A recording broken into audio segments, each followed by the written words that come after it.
কিভাবে বাড়াবেন আপনার পড়ার মনোযোগ, এই নিয়ে আজকের ভিডিওটি সাজানো। বর্তমানে রিলস, শর্ট এবং টিকটকের কয়েক সেকেন্ডের ভিডিওর যুগে আমরা বাস করছি।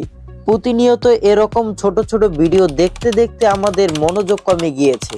কিন্তু বই পড়তে হবে দীর্ঘ সময় মনোযোগের সঙ্গে।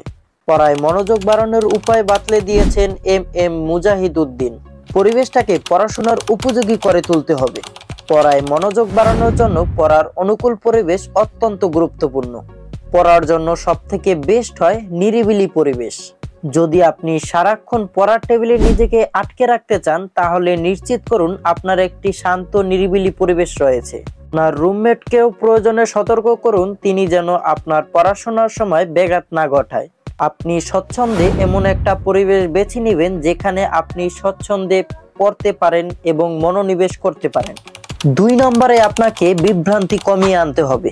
পড়তে বসলে পড়ায় মনোযোগ নষ্ট করতে পারে এরকম জিনিসগুলো দূরে রাখুন। চেষ্টা করবেন পড়ার সময় যেন মোবাইল থেকে নিজেকে দূরে রাখা যায়। যদি আপনি পড়ার সময় ইন্টারনেট অফ করে বসেন, তাহলে সর্বোচ্চ মনোনিবেশ করতে পারবেন। পড়ার সময় ফেসবুক, টিকটক, ইউটিউব থেকে নিজেকে বিরত রাখুন। পড়তে বসে অপ্রয়োজনে ল্যাপটপ বা কম্পিউটারে হাত দিবেন না। আপনাকে প্রথমে পড়ার তালিকা তৈরি করে নিতে হবে। আপনি কোন বিষয়ে পড়বেন, কি টপিকসে পড়বেন, তা যদি আগে থেকে ঠিক করা থাকে, তাহলে পড়ায় আলসেমি ভাব চলে যাবে। আনন্দদায়কভাবে পড়াকে গুছিয়ে নিতে পড়াকে কয়েকটি ভাগে ভাগ করে নিতে পারেন। এতে করে আপনার পড়ায় অধিক পরিমাণ মনোযোগ থাকবে। আপনি যখন অধিক পড়া একসাথে পড়ার চেষ্টা করবেন, তখন আপনার ভিতরে মানসিক চাপ কাজ করবে। আপনাকে পড়ার সময় নির্ধারণ করতে হবে। প্রয়োজনে আপনি চাইলে রুটিন করেও নিতে পারেন। আপনি যদি নির্দিষ্ট সময় পড়তে বসেন, সেক্ষেত্রে আপনি দৈনিক রুটিন করে পড়তে বসতে পারবেন।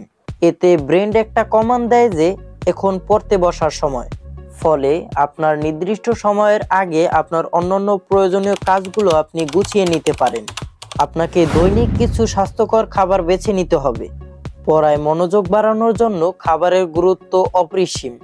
আপনাকে এমন খাবার বেছে নিতে হবে যে খাবার আপনাকে অলসতাকে দূর করে শক্তি যোগাবে। আপনার জানা প্রয়োজন, আমাদের খিদে থাকলে আমাদের ব্রেন সম্পূর্ণ একটি কোনো কাজে ফোকাস করতে পারে না। স্বাস্থ্যকর খাবার যেমন শরীরের জন্য উপকারী, তেমনি পড়াশোনার জন্য উপকারী। কেননা আপনার শরীর ভালো না থাকলে আপনি কখনোই পড়ালেখায় মনোযোগ আনতে পারবেন না। তাই স্বাস্থ্যকর খাবার এবং ব্যায়ামের মাধ্যমে শরীরকে সুস্থ রাখার চেষ্টা করুন। এবং পড়ার সময় মাঝে বিরতি নেওয়ার বিষয়টা আপনাকে অবশ্যই মনে রাখতে হবে। আপনি যদি একাধারে দীর্ঘ সময় পড়তে থাকেন, তাহলে ব্রেন ধীর গতিতে কাজ করে। কোনো বিরতি ছাড়া ঘন্টার পর ঘন্টা না পড়ে 30 থেকে 35 মিনিট পর পর 2 থেকে 5 মিনিটের বিরতি নিন। এবং আপনি 2 থেকে 5 মিনিট সময়টা মোবাইলে স্ক্রলিং এর মাধ্যমে সময়টা অপচয় না করে আপনি বারান্দা থেকে হেঁটে আসতে পারেন। এতে দেখবেন আপনি অধিক সময় ধরে পড়াশোনা করতে পারছেন এবং আপনার ব্রেনও খুব ভালো কাজ করছে।